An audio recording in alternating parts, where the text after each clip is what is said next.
मंडळ येतात, मूर्ती बुकिंग करतात, पण मंडळाचे म्हणजे माझ्याकडे असा किस्सा घडलेला आहे. आधी मूर्ती बुकिंग झाली, ट्रॉली करायची, त्यांच्या ट्रॉलीसाठी पैसे कुठेतरी असं मलाही वाटत होतं की आकाश काम आम्ही जवळ कुठेतरी असं मनात असतं ना आपल्या की बाबा कसं होईल, काय होईल, कशा प्रकारे होईल.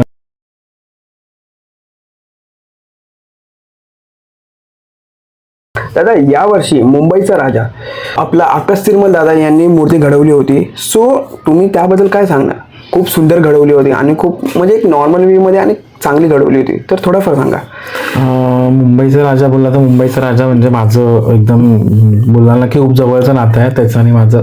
आणि ती मूर्ती घडवणं म्हणजे खूप डिफिकल्ट होतं. यावर्षी मूर्तिकार चेंज केला, त्याच्यानंतर कुठेतरी असं मलाही वाटत होतं की आकाश काम, कारण आकाशचं काम मी जवळ बघितलं, आकाशचं काम चांगलंच आहे, पण कुठेतरी असं मनात असतं ना आपल्या की बाबा कसं होईल, काय होईल, कशा प्रकारे होईल. पण नाही, जेव्हा ती मूर्तीचं ओपनिंग झालं, जेव्हा ती मूर्ती पहिल्यांदा बघितली तेव्हा असं वाटलं की म्हणजे एक वेलिंगची टेस्ट असते ना जुन्या काळातली मूर्ती, तीच मूर्ती पुन्हा बघतोय असं वाटलं मला. आणि तेव्हाच मी बोललो ना, आकाशने करून दाखवलं जसं बोलला होता तो की मी करीन. आणि त्याच्यासाठी सुद्धा खूप एक मोठा टास्क होता त्यावेळी आणि फुलफिल केला. आणि त्याने एक चांगलं वाटलं मला त्याचं की तो इतका स्वभावाने चांगला आहे ना की तो प्रत्येक गोष्टीला पुढे जाताना त्याने बऱ्याचशा लोकांचे एक्सपिरियन्स घेतलेत, बऱ्याचशा लोकांना त्याने अप्रोच केलं त्याच्यामध्ये. आणि कुठेतरी मोठेपणा नाही की सांगत मी, पण त्या मुलाकडे ना एवढी हे आहे ना, प्रत्येक माणसाशी वागण्याची, बोलण्याची पद्धत खूप आपुलकीने बोलतो तो आणि करतो तसा वागतोही तो. तर आकाशने जी मूर्ती घडवलेली इतकी सुंदर की वाटलं नव्हतं की असं काय करेल तो, पण न भूतो न भविष्य बोललाच ना तरी चालेल, इतकी सुंदर इथे त्याने. आणि आता तर 100% वाटतं की मला मूर्ती आकाशनेच घडवावी, गणेश गल्लीचा म्हणजे आमचा मुंबईचा राजा कायमस्वरूपी. तर देवाला मी सांगेन की त्याला खूप यश दे, खूप उदंड यश दे. आणि आकाशलाही सांगेन मी, तुला खूप साऱ्या शुभेच्छा आणि अशाच मूर्त्या सुंदर तू घडवत राहाव्यास आमच्या मुंबईच्या राजाच्या. आणि लवकरच तुला भेटीन. मला तेव्हापासून आकाशची भेटणंच नाही झालं फेस टू फेस. झालं असेल तरी मला वाटतं एक 10-15 फेस टू फेस असं बोलणंच नाही झालं. तर आज व्हिडिओतून बोलतो मी, आकाश तुझं काम खरंच खूप सुंदर होतं आणि खूप चांगली मूर्ती घडवलीस. तर पुन्हा सांगेन की अशीच मूर्ती वर्षानुवर्ष घडव आणि आमचा मुंबईचा राजा असा म्हणजे त्याला बघता क्षणी डोळ्यातून पाणी आलं पाहिजे, इतकं सुंदररित्या बनवलेलंस तू. तर शुभेच्छा तुला कुठेतरी खूप, आणि खूप छान कामं हवी तुझ्याकडनं. ही रील आकाश दादाला मी टॅग करेल. आकाश दादा नेक्स्ट पॉडकास्ट तुम्हाला करेल मी. तर दादा आता ते आकाश दादाने जी मूर्ती बनवली त्यामध्ये जे एक जास्वंदीचा हे जे ट्रेंड आलंय, काही लोकांनी टॅटू पण बनवलाय, काही लोकांनी म्हणजे असं टी शर्ट पण छापली. तर म्हणजे तो खूप वेगळा क्षण होता. मी पण एक कसं झालं ना की ते ह्यावेळी विश्वविक्रमी म्हणून पुरस्कार मिळणं गणपतीला, आणि त्याच वर्षी आकाशने बनवणं, आणि त्या सगळ्या गोष्टी कदाचित देवाला माहिती असतील की काय माहित नाही, आणि त्या रूपाने तो घडत गेला.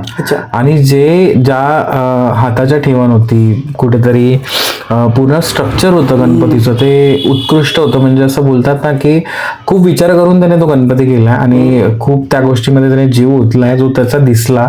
आणि स्पेशली ते जास्वंदाचा हात होता तो एक वेगळंच, म्हणजे बोलतात ना की काहीतरी वेगळेपणा त्याच्यात अजूनही वाटतो. तर मी ते बनवायला टाकणार, आकाश ठेवणार आहे मी माझ्या स्टुडिओला. भले तू मूर्ती बनवली असली तरी गणपती माझा आहे, तो मुंबईचा मोरया, तर हक्काने बोलू शकतो मी. तर टॅटू तर नाही, पण मला त्या मूर्तीचे हात, जसा आशीर्वादाचा हात आहे तसं जास्वंदाचा हात आहे, तो खूप आवडलेला. आणि कौतुक वाटतं की माझ्या मुंबईच्या राजाची लोक आज एवढ्या छान जास्वंदाचं वगैरे हे ठेवतायत, टॅटू काढतायत त्याच्यामुळे. मग तो कोणी बनवू, आकाश माझा मित्रच आहे, भाऊ बोलला तरी चालेल, त्याच्यामुळे मला काय वाटत नाही की मी त्याचं कौतुक करायला कुठे कमी मागे पडेल. आणि खूप छान वाटतंय की तो आमचाच होता, आकाश आमच्यातलाच होता आणि आमच्याच आकाशने घडवलेली मूर्ती होती.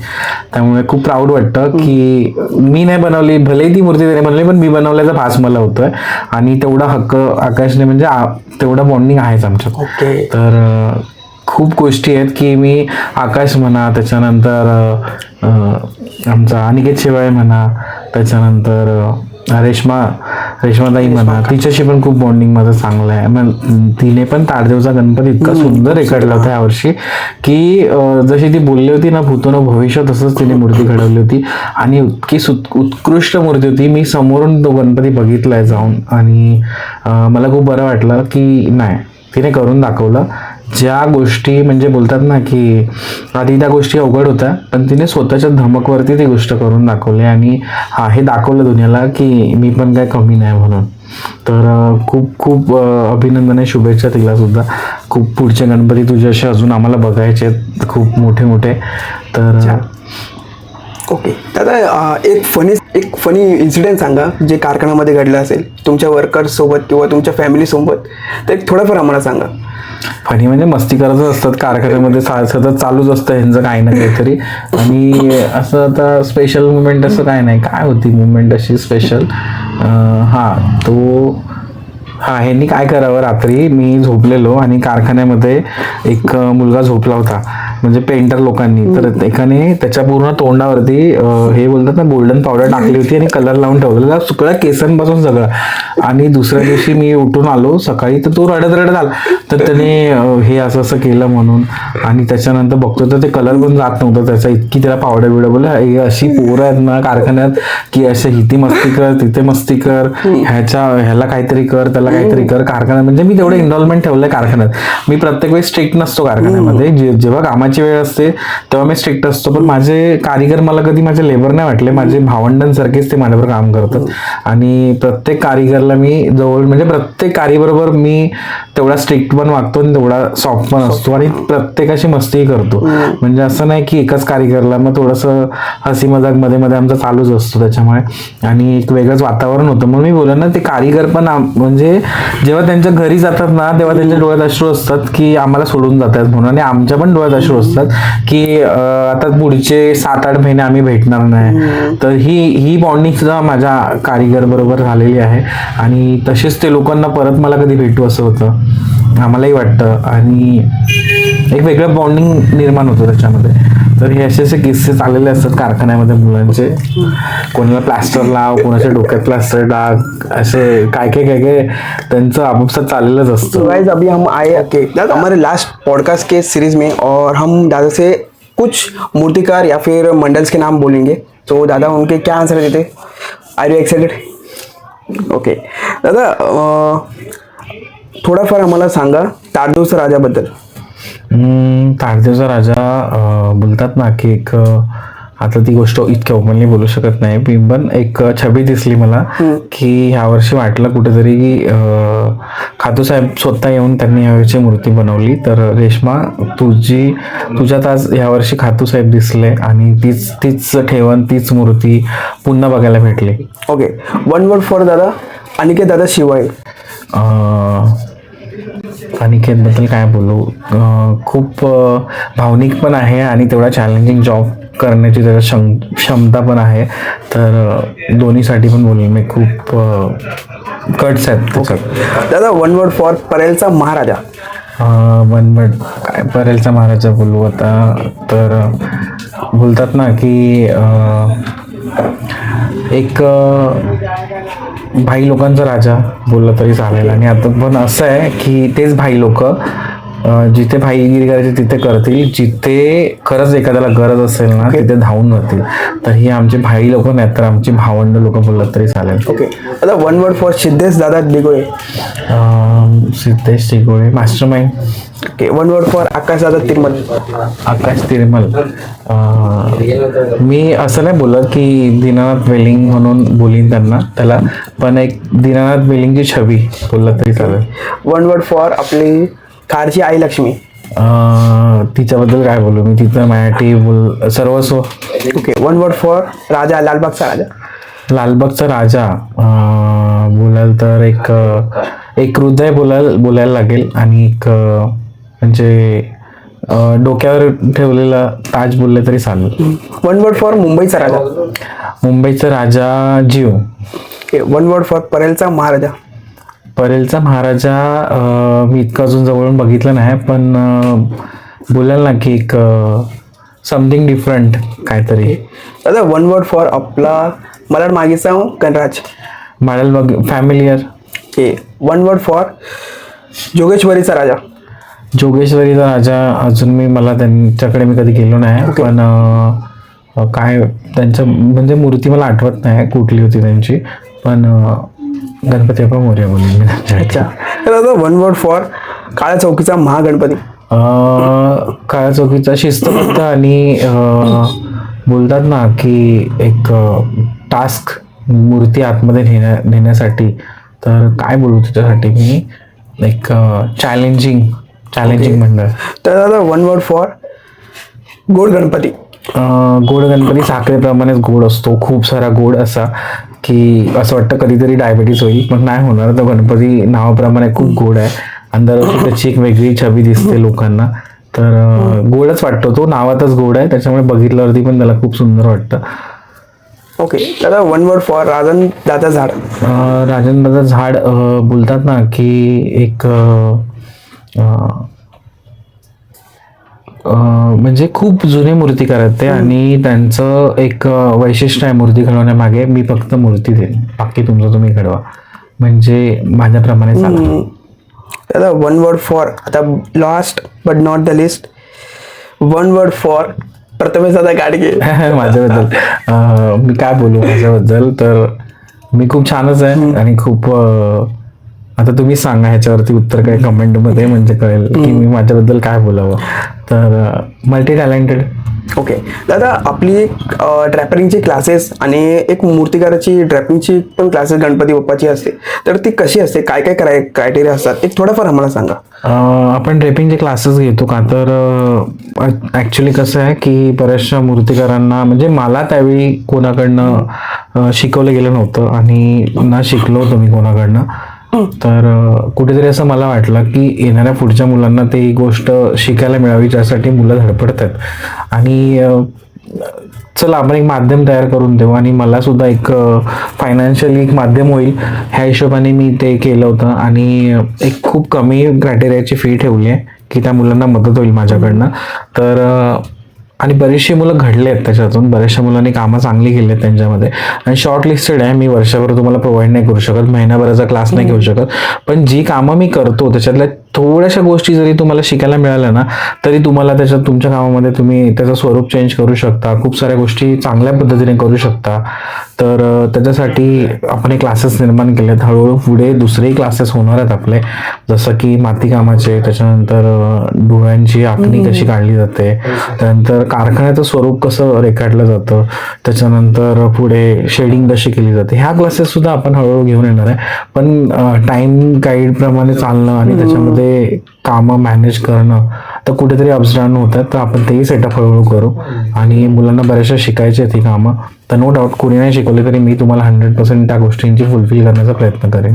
अच्छा, तर आता खापरादेव माळी गणपती यांचं एक यावर्षी 26 इयर्स ऑफ सेलिब्रेशन आहे. या मंडळाची म्हणजे लालबाग परेलमधला हा पहिला मागी गणोत्सव मंडळ आहे, तर थोडंफार या मंडळाबद्दल मला सांगा. हे मंडळ म्हणजे माझं तर जसं गणेश गल्लीचा राजाशी माझं कनेक्शन आहे तसंच ह्या मंडळाबरोबर पण आहे. आणि हे मंडळ मी जिथे लहानाचा मोठा झालो, मी दोन्हीकडे लहानाचा मोठा झालोय, तिथेही माझं घर होतं आणि इथेही माझं घर होतं. फक्त मजा अशी झाली की तो भाद्रपदमध्ये आणि हा मागीमध्ये, त्याच्यामुळे ते गणपती दोन्ही पण जवळ असे हे करता आले मला. तर इथे लहानाचा मोठा झालो, म्हणजे त्या गणपतीला स्टार्टिंग पासून मी बघितलंय घडवण्यापासून, आणि खूप चांगली पद्धत आहे. एकतर गणपतीचं पावित्र्य खूप चांगल्या रीतीने पाळलं जातं, गणपती जवळ कोणालाही जाऊन दिलं जात नाही. मग तो कितीही मोठा VIP असला तरी गणपतीला तो टच करू शकत नाही, म्हणजे पूर्ण सोहळा आहे गणपतीला त्या. आणि एक आणखीन एक वैशिष्ट्य म्हणजे सकाळची महाआरती होते, काकड आरती होते अर्ली मॉर्निंग 5 वाजता, आणि त्या आरतीला सुद्धा इतका क्राऊड असतो. तर ती एक वेगळं वैशिष्ट्य आहे. आणि सगळे मंडळातली मुलं ते 5 दिवस सगळं, म्हणजे ज्यांच्याकडे ज्या बॅड क्वालिटीज आहेत, बॅड क्वालिटीज म्हणजे धूम्रपान करणं किंवा मद्यपान, अल्कोहोलिक, सगळं टोटली 5 दिवस मुलं गणपती विसर्जन होऊन जोपर्यंत होतं तोपर्यंत सगळं कटाक्षाने पाळतात, इव्हन पूर्ण बिल्डिंग आमची. आणि एक वेगळं एन्व्हॉल्वमेंट होऊन जातं, आणि त्याच्याशी नातं खूप वेगळं आहे त्याच्याशी पण, की ज्या गणपतीजवळ मी वावर केला की त्यानेच माझी कधी इच्छापूर्ती बोलतो ना आपण, की तिथे राहता कधी मला त्याला स्वतःला घडवण्याची बुद्धी दिली, आणि त्याच्यातून मला तो पुढे एवढा म्हणजे आज पूर्ण बोलतात ना की पूर्ण महाराष्ट्र, पूर्ण हिंदुस्थानात आज माझं नाव आहे, जे नाव गाजतंय तिथपर्यंत पोहोचीन अशी मला कधी वाटलं नव्हतं. पण बाप्पाच्या त्या ह्याच्यामुळे मी आजपर्यंत इथपर्यंत पोहोचलोय आणि तिथेच लहानाचा मोठा झालो आहे. तर तिथे माझी सेवा नेहमी अर्पण असतेच, मुंबईच्या राजाला आणि आमच्या कापरादेवीला सुद्धा, इच्छापूर्तीला. तर एक लालबाग परेलमधलं सगळ्यात मोठं मंडळ, नावाजलेलं मंडळ म्हणून. आणि भलेही मूर्ती आमची छोटी असते, पण आमच्या त्या मूर्तीला खूप बोलतात ना की जेव्हा ती मूर्ती प्राणप्रतिष्ठापना घेते तेव्हा तिचं एक वेगळंच रूप आणि वेगळंच वैशिष्ट्य दिसतं. तर खूप लाखोने भाविक दर्शनासाठी येत असतात, कारण ते आपल्या लालबाग परेलमध्ये हा एकच मागी गणपती बसतो. आणि मला वाटतं जेव्हा मागीची स्थापना झाली तेव्हा आपल्या आता 26वा वर्ष आहे, त्याच्या आधी आपला गणपती, दादरचा गणपती आणि कुंभारवाडा अशा 2-3 गणपतीच आपल्या अख्ख्या मुंबईमध्ये बसत होते. आणि बाहेर कुठे बसत असेल तर माहित नाही मला, पण हे 3 गणपतीच हळूहळू बसत मग आता त्याची रूपरेषा पूर्ण मोठ्या उत्सवात होत आहे. तर खूप चांगलं वाटलं. 25 वर्ष कशी गेली, पहिल्या वर्षापासून मी त्या गणपतीच्या जवळ आहे, तिथून 25 वर्षापर्यंतचा प्रवास कसा गेला तो कळालाच नाही गणपतीचा. आणि अजूनही वाटतं की पुढच्या सेवा करताना गणपती बाप्पाला खूप जवळून अनुभवतोय मी. तर माझं नशीबच म्हणेन मी ते. ओके दादा, मी असं बघितलं आहे की खापरादेव मागी गणपती हे 5 दिवसामध्ये काय कार्यक्रम, म्हणजे काय काय कार्यक्रम, क्रायटेरियाचं एक आम्हाला थोडाफार सांगा. खापरादेव मंडळ बोललं ना आमचं, की आमचं मंडळ बोललं की सगळ्यांना माहिती आहे की पारंपरिकच गोष्टी जास्त करतात. तर 5 दिवसामध्ये आमचे प्रोग्राम असे दुसरे काही नसतात. तर भजन असतं, त्याच्यानंतर मंगळागौर असते, त्याच्यानंतर असे जे गणपतीशी रिलेटेड कार्यक्रम आहेत ना तेच आम्ही त्याच्यामध्ये राबवतो. आणि बरेचसे गेस्ट येत असतात बाहेरून. आणि आता तर आमच्या विभागातील महिलाच स्वतः महिनाभर आधी प्रॅक्टिस करतात, जसे मंगळागौर, डान्सची प्रॅक्टिस, मग ते देवाशी रिलेटेडच असतात. मग त्याच गोष्टी सगळ्या आम्ही, त्याच्यानंतर आमचं कटाक्षाने असतं मॉर्निंगची काकड आरती, त्याच्यानंतर इव्हिनिंगची सुद्धा जी आरती असते ती आरतीला क्राऊड असतो खूप आमच्या. आणि त्या सगळ्या गोष्टी करणं, त्याच्यानंतर गणेश आग वगैरे, सत्यनारायणाची पूजा, ह्या सगळ्या गोष्टी म्हणजे छोट्या आमच्या सगळ्या पूर्ण सिंक्रोनाइज असतात 5 दिवसामध्ये. आणि आमचा एकच हेतू असतो की पारंपरिकता असणे, त्या गणपतीच्या इन्व्हॉल्वमेंटला जे साजेल तेच कार्यक्रम आम्ही त्याच्यामध्ये ठेवतो. अच्छा दादा, मी असं बघितलं आहे की भाद्रपद असो किंवा मागी गणपती असो, लोक आहे ना फोटो काढण्यासाठी ना म्हणजे कसे पण करतात आणि कसे पण व्हिडिओ पण काढतात. मी असं बघितलं होतं एक व्हिडिओ की मूर्तीचं आगमन झालं नाही, काय झालं नाही, पण ते मूर्ती व्हायरल झाली. मला नाव तर नाही सांगायचं आहे कारण मंडळाचं it's not good for them. आणि मी असं बघितलं आहे की व्ह्यूजसाठी आणि लोक काय पण करतात. तर तुम्ही थोडंफार सांगा की असं करू नका आणि एक सजेशन द्या किंवा एक ह्याचं मूर्तीकार एक नोटीस द्या. कसं आहे की आता मागे ह्याच्यावरती माझ्यावरती पण ट्रोल केलं होतं त्यांनी की तुम्ही पण कसे स्वतः टाकता. माझं स्वतःचं कारखाना आहे, मी ज्या पोस्ट टाकतो ना त्या लोकांना माहितीसाठी टाकतो आणि त्याच्यामध्ये टाकण्यामध्ये मी कुठेतरी त्याची काळजी घेऊन टाकतो. पण तुम्ही ज्या मूर्त्या टाकता ना त्या पूर्ण मुकुटापासून खालती एंडपर्यंत सगळ्या नेकेड, ज्याच्या डोळे काढलेत पण त्याला कपडे नाही घातलेत, काय नाही घातले, मग कुठेतरी तुमचे 2-4 व्ह्यू मिळण्यासाठी तुम्ही त्या गोष्टी नका टाकू. तुम्हाला घ्यायचं आहे गणपतीचा फेस घ्या, रिव्हील करता तेव्हा तुम्ही त्या गोष्टी सगळ्या ठीक आहेत, पण अख्खी नेकेड बॉडी टाकू नका त्याच्यामध्ये. आम्ही पण नाही टाकत. आणि जसे माझे व्हिडिओ आधीचे बघितलेत की ज्या आम्ही व्हिडिओ बनवतो वर्किंग मधले, त्या एखादा मूर्तिकार आहे, एखादे कोण काम करतात त्यांना त्याच्यामध्ये मार्गदर्शन मिळावं. कारण बरेचसे खूप लांबून कनेक्टेड आहेत आपल्याला, कुठेतरी कर्नाटक, दिल्ली, सुरत, अहमदाबाद, त्याच्यानंतर कोल्हापूर, सांगली, सातारा, रत्नागिरी, ह्या साईडून बरेचशी लोक आहेत जे अप्रोच आहेत आम्हाला की आम्हाला काम शिकायचं दादा, तुमच्याकडे येत नाही, पण त्यांना थोडंसं मार्गदर्शन होईल म्हणून त्या आम्ही व्हिडिओ बनवत असतो. त्या काय माझ्या व्ह्यूजसाठी वगैरे हायलाईट करण्यासाठी नसतात. तर ह्या गोष्टी लक्षात घ्या आणि कुठेतरी ह्या गोष्टी अवॉइड करा तुम्ही की असे फोटो काढणे. आणि खूप चांगले फोटो काढा. गणपती जेव्हा रेडी होईल पूर्ण त्यांना आम्ही कोणालाही अडवत नाही फोटो काढायला. ते फोटो काढा, त्याच्या व्हिडिओ घ्या, त्या टाका, खूप चांगलं वाटतं. दादा आत्ताच्या टायमाला म्हणजे आगमन इज नॉट अन आगमन. आधीचं आगमन म्हणजे एक वेगळं होतं आणि आत्ताचं एक इव्हेंट टाईप झालं आहे. तर तुम्ही ॲज अ मूर्तिकार थोडाफार आम्हाला सांगा की मूर्ती जेव्हा बाहेर येते तेव्हा आधी हात जोडा किंवा ते नंतर तुम्ही फोटोग्राफी वगैरे करा. बरोबर आहे. आता कसं झालंय की सध्या प्रत्येकाला म्हणजे प्रत्येक कोणी फोटोग्राफर आहे, कोणी छोटासा रील स्टार आहे, कोणी छोट्याशा रीलसाठी येत असतो, कोणी कशासाठी येत असतो. तर एक इव्हेंट म्हणजे बोलायला गेलं ना पहिलं गणपती बाहेर येईल तेव्हा लोक नतमस्तक व्हायचे. तर जेव्हा गणपती बाहेर येतो ऍक्च्युली काय असतं की त्यांना त्याचा फर्स्ट लुक घ्यायचं असतं. गणपती जेव्हा गेटवरती येतो तेव्हा तो मग ते कुठेतरी फटाके वाजवले जातात, स्मोक केले जातात, मग ते त्यांना ते क्लिक करायचं असतं. त्यामुळे ते आजकाल लोक विसरून गेलेत की त्याच्यानंतर की आपण गणपतीला नतमस्तक व्हावं, आपल्याला त्याच्या पाया पडलं पाहिजे. पण हे सांगेन की त्याच्यानंतर तरी ऍटलिस्ट देवाला तुम्ही हात जोडा तुमच्या व्हिडिओ घेऊन झाल्यानंतर, टेक घेऊन झाल्यानंतर. आणि कधी कधी काय काय लोक विसरून जातात, म्हणजे त्या गणपतीशी इतके एकरूप होतात की त्यांना कळतच नाही की आपण काय करावं आणि काय नाही. तर हा एक भाव लोकांच्यात दिसतो. आणि इव्हेंट केलाय तर हो बोलू शकतो की आपण एक आगमनाचा आणि विसर्जनाचा एक इव्हेंट केलाय. पण कुठेतरी एक चांगला पण वाटतं की आपला उत्सव इतक्या धुमधडाक्यात आपण साजरा करतोय. तर मला त्याच्याबद्दल काय आक्षेप नाहीये. फक्त एवढंच करा की आपल्यामुळे कोणाला त्रास नाही होणार ना, आपल्यामुळे जे रस्त्यावरती ट्रॅफिक आहे ना ते नाही होणार ना, आपल्यामुळे कोणत्या तरी लोकांना इजा नाही पोहोचणार ना, आपल्यामुळे कुठेतरी वास्तुहानी नाही होत आहे ना. तर ह्या गोष्टी लक्षात ठेवा आणि तुम्ही आगमन करा, खूप धुमधडाक्यात करा. फक्त एवढंच की आपल्या समाजात ज्या आजूबाजूच्या गोष्टी आहेत त्यांना काही इजा नाही पोचणार ना त्याने. पुन्हा ॲम्ब्युलन्स जात असतात, त्या ॲम्ब्युलन्सला जाण्यासाठी रस्ता राहायला पाहिजे, कुठेतरी ॲक्सिडेंट होऊ नये. ह्या सगळ्या गोष्टी लक्षात घेऊन तुम्ही आपल्या जागा घेऊन उभे राहा आणि तसं स्पेस द्या, पोलिसांना सहकार्य करा. असं नका करू की तुम्ही नाचतायच मिरवणुकीमध्ये, तुम्ही एकाच जागी थांबताय, एकाच जागी करताय. कारण त्या कारखान्यातून बॅक टू बॅक बाहेर दुसऱ्या मूर्त्या पण येत असतात. त्यामुळे तुमची मूर्ती थोडी पुढे नेऊन तुम्ही दुसऱ्या मूर्तीला मार्गस्थ करा. त्या मंडळातल्या मुलांनीच करावं. असं नाही की आपला गणपती बाहेर आलाय म्हणून आपण आपल्याच मुलांना घेऊन नाचावं आणि ह्याच्यातूनच कुठेतरी भांडणं होतात, मग धक्काबुक्की होते. तर हे तुम्ही लक्षात ठेवा की आपलाच उत्सव आहे, आपलाच इव्हेंट आहे, आपलाच बाप्पा आहे. तर ह्याच्यातून दुसरा घडणारा गणपतीच आहे, तिसरा येणाराही गणपतीच आहे.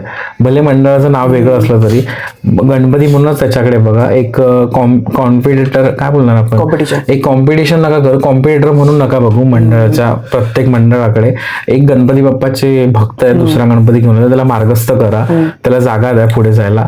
अशा प्रकारे एकमेकांना सहकार्य करून हा उत्सव करा. तर नो डाऊट आपल्याला कोणी अडवू शकणार नाही. पण एक सामाजिक भान ठेवणंही आपल्याला गरजेचं आहे. तर तेही ठेवून तुम्ही तो उत्सव पुढेपर्यंत न्या.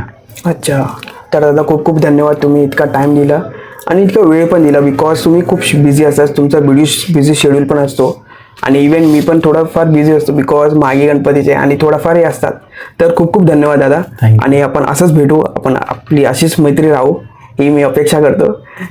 तर आपण नक्की भेटू, आपण भाद्रपदमध्ये किंवा रोज आपण भेटू. ओके, जय गणेश. जय गणेश.